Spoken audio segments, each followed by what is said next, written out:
Salut les amis, bienvenue sur Chrétien Philippe. J'espère que vous allez tous et toutes bien.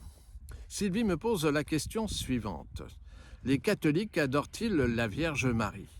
En d'autres termes, la Vierge Marie est-elle une idole? Selon le dictionnaire, une idole est une représentation d'une divinité, image ou statue, comme si elle était une divinité elle-même. Une idole se substitue à Dieu pour en capter, détourner le culte et l'adoration. La foi chrétienne est résolument monothéiste. On adore et on ne rend un culte qu'à Dieu seul. Exode chapitre 20, verset 3. La Vierge Marie n'est ni une idole ni une déesse, pas plus qu'une quelconque divinité païenne. La Vierge Marie n'est nullement adorée, elle est honorée, vénérée, avec le respect qui lui est dû en raison de sa participation dans l'économie du salut. Le deuxième concile de Nicée, en 787, établit une distinction en choisissant des termes bien spécifiques pour distinguer les degrés de vénération.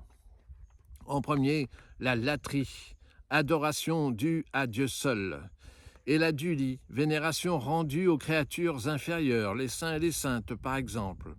L'hyperdulie, vénération rendue à la Vierge Marie, supérieure à la vénération rendue aux saints.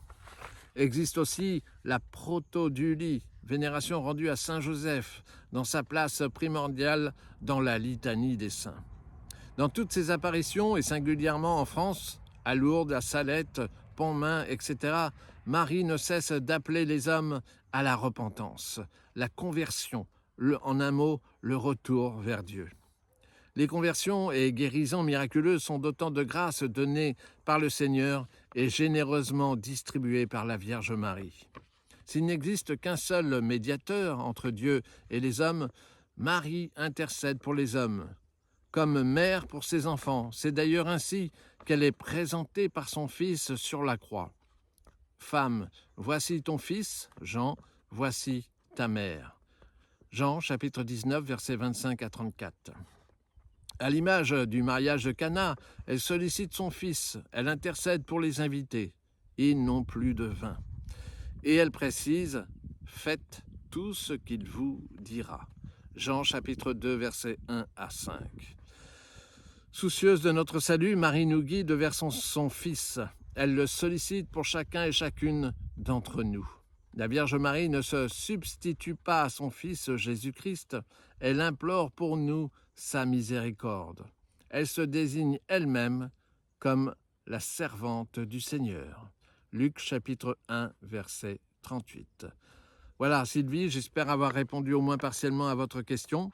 N'hésitez pas à vous abonner, à participer, à partager cette vidéo, à me faire part de vos commentaires éventuels. Vous pouvez nous rejoindre sur notre page Facebook intitulée Chrétien Philippe.